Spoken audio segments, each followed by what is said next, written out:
بسم اللہ الرحمن الرحیم۔ السلام علیکم ورحمۃ اللہ وبرکاتہ۔ الحمد للہ وحدہ والصلاۃ والسلام علی من لا نبی بعدہ، اما بعد فإن خیر الحدیث کتاب اللہ وخیر الحدی حدی محمد صلی اللہ علیہ وآلہ وسلم۔ قرآن مجید کا 9واں پارہ۔ اس پارے میں 2 حصے ہیں۔ نمبر 1 سورہ اعراف کا بقیہ حصہ، اور نمبر 2 سورہ انفال کا ابتدائی حصہ۔ سورہ اعراف کے بقیہ حصے میں 6 باتیں یہ ہیں۔ نمبر 1 موسیٰ علیہ نبینا علیہ السلام کا تفصیلی قصہ۔ نمبر 2 عہد الست کا ذکر۔ نمبر 3 بلعام بن باعورہ کا قصہ۔ نمبر 4 تمام کفار چوپائے کی طرح ہیں۔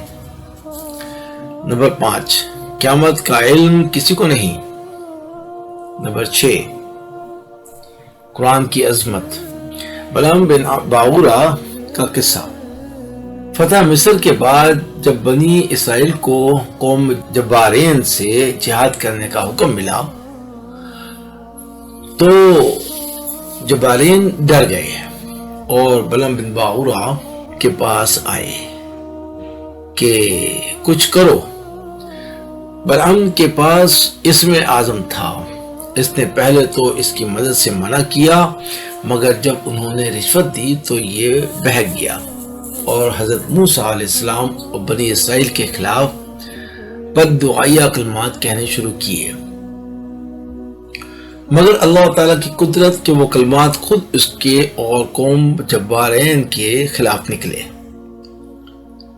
اللہ تعالیٰ نے اس کی زبان نکال کر اس کو کتے کی طرح کر دیا۔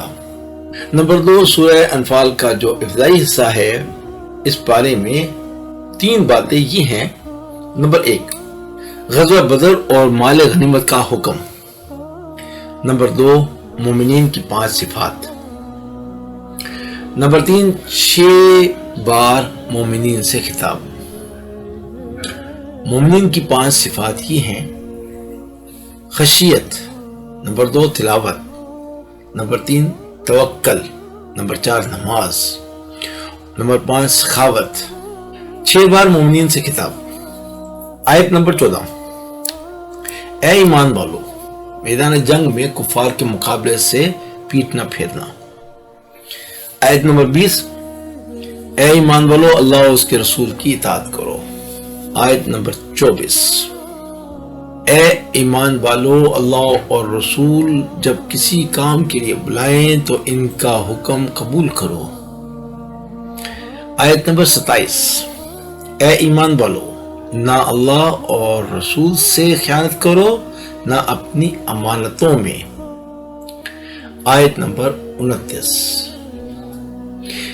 اے ایمان والو، تم اللہ سے ڈرو گے تو وہ تمہیں ممتاز کر دے گا اور تمہارے گناہ معاف کر دے گا۔ آیت نمبر 45 اے ایمان والو، دشمن سے مقابلہ ہو تو ثابت قدم رہو اور اللہ کو یاد کرو۔ بھئی اتنی قیمتی باتیں آپ لوگوں تک پہنچتی ہیں تو سب سے اچھی بات تو یہ ہے اس پر عمل کیا جائے، اس کو سمجھا جائے، ایمان میں مضبوطی لائی جائے اور دوسروں کو شیئر کر کے دوسروں تک بھی بات کو پہنچائی جائے۔ اللہ کسی کی زندگی کو بھی آپ کے ذریعے سے بدل سکتا ہے اور اس میں آخرت میں آپ کے لیے انعام ہی انعام ہے۔ جزاک اللہ خیر۔ السلام علیکم ورحمۃ اللہ وبرکاتہ۔